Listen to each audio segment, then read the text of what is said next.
अब तक आपने देखा, नवीन तुम्बाड़ में हस्तर के मंदिर से खजाना लाकर बहुत अमीर हो जाता है।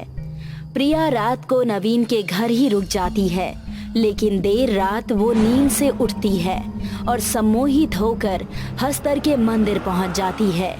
भेड़िया मानव प्रिया के खून का टीका लगाकर हस्तर को जिंदा कर देता है। नवीन के दोस्त नील, निकी, रोहित और स्नेहा अपने लालच के चलते हस्तर के मंदिर जाने का फैसला करते हैं। अब आगे। नील और निकी अपनी जीप से तुम्बाड़ के लिए निकले। जीप एक चौराहे पर पहुंची, जहां पर रोहित और स्नेहा तैयार खड़े थे और वो दोनों भी जीप में बैठ गए। हे फ्रेंड्स, तुम लोगों ने डिनर तो कर लिया था ना? अब हमारी जीप हस्तर के मंदिर जाकर ही रुकेगी। हाँ, कर लिया था। अब तो बस सोने की भूख है, खाने पीने की नहीं। उनकी जीप मंदिर के सामने जाकर रुकी तो एक पल को सभी की आंखों में थोड़ी घबराहट नजर आई। चारों तरफ जंगल था, कोहरा छाया हुआ था, ठंड भी अच्छी खासी थी। ऐसे में मंदिर का पुराना बड़ा सा दरवाजा काफी डरावना लग रहा था। थोड़ा आगे जाने पर उनको जमीन पर एक मांस का टुकड़ा पड़ा नजर आया, जिसको कई चमगादड़ नोच नोच कर खा रहे थे। My God! जरूरी नहीं कि इंसान का मांस हो, किसी जानवर का भी तो हो सकता है ना। डरो मत। रोहित, रोहित। तुम लोगों ने सुना? कोई लड़की मुझे पुकार रही है। रोहित, मुझे सिर्फ तुम ही सुन सकते हो, क्योंकि मैं चाहती हूँ कि ये सारा खजाना तुम अकेले लेकर जाओ। मेरी आवाज की तरफ चले आओ। ये सुनकर रोहित के दिल में लालच आ गया। तुम लोग आगे चलो, मैं अभी आता हूँ। Nature's call. ठीक है, जाओ। रोहित उस आवाज के पीछे पीछे चलने लगा। कुछ देर बाद वो एक टिले के पास पहुंचा। कौन हो तुम? सामने आओ। मेरे पास आओ रोहित। उसको देखते ही रोहित के कदम उसकी तरफ बढ़ने लगे। रोहित ने देखा कि सामने दीवार के पास एक दरवाजा बन चुका है।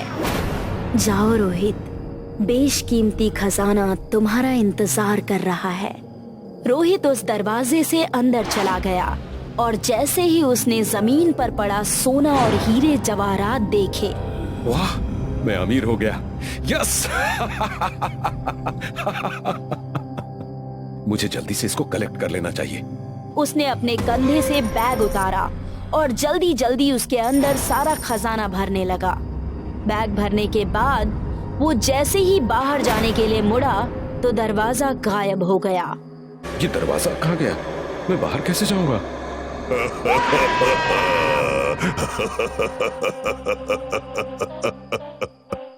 उसने पलट कर देखा तो उसके पीछे हस्तर खड़ा हुआ था।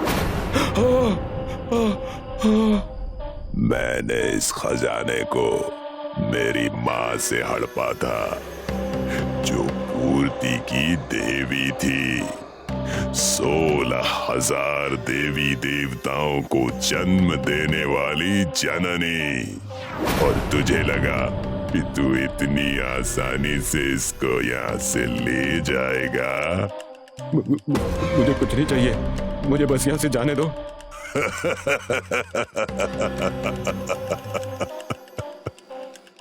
मुझे देखते ही हालत खराब हो गई। उसने तभी अपनी 2 उंगलियां रोहित की आंखों में मारी।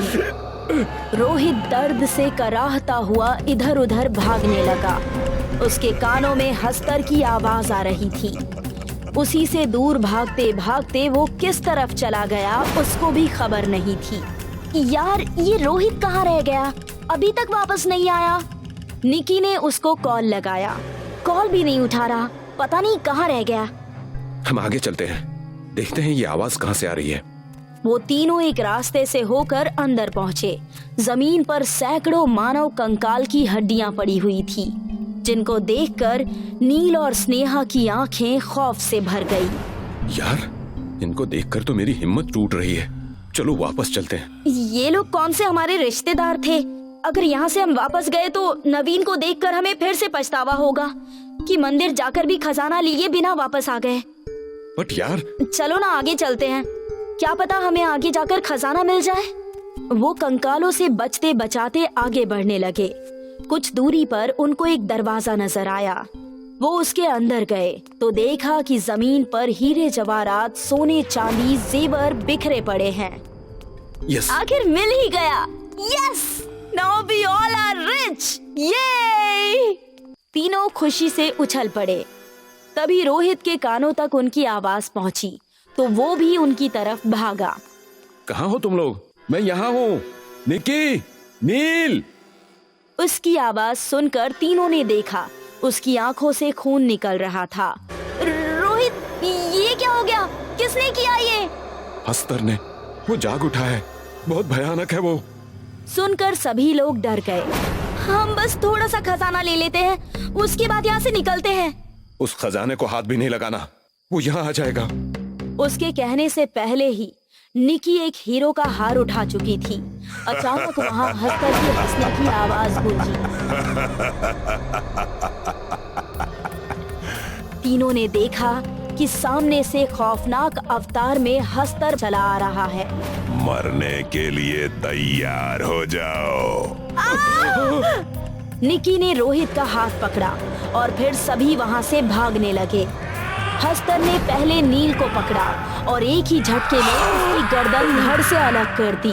फिर उसने स्नेहा के कंधे में दांत गाड़ दिए और उसकी जान निकल गई। आखिर में उसने रोहित का हाथ पकड़कर खींचा तो निक्की का सर दीवार से टकरा गया और वो वहीं बेहोश हो गई। उसने रोहित को भी खत्म कर दिया और फिर निक्की की तरफ बढ़ा। निक्की को देखकर न जाने उसको क्या हुआ। उसका गुस्सा शांत हो गया और वो उसके पास ही घुटने टेक कर बैठ गया। तभी निक्की की आंख खुल गई और हस्तर का चेहरा देखकर उसकी रूह कांप उठी। हस्तर प्यार भरी निगाहों से चेहरे पर मुस्कान लिए उसको देख रहा था। निक्की भी डरी हुई नजरों से उसी को देख रही थी। वही नीली पोशाक, वही खूबसूरत चेहरा, वही शरीर, देवी स्वर्णलेखा। ऐसा कहते हुए उसने निक्की के गाल पर अपना हाथ फेरा।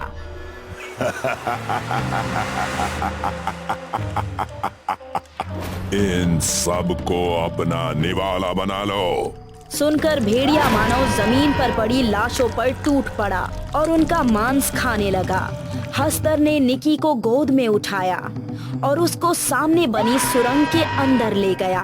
वहाँ एक टीले के ऊपर पहले से ही एक लड़की का कंकाल रखा हुआ था जिसने नीले रंग के कपड़े पहने हुए थे। हस्तर ने निक्की को उसके बराबर में लिटा दिया और उसे देख निक्की के मुंह से चीख निकल पड़ी। हस्तर ने निक्की को जिंदा क्यों रखा? अब वो उसके साथ क्या करने वाला है? स्वर्णलेखा कौन है? इन सभी सवालों के जवाब जानेंगे इस कहानी के तीसरे और आखिरी भाग में।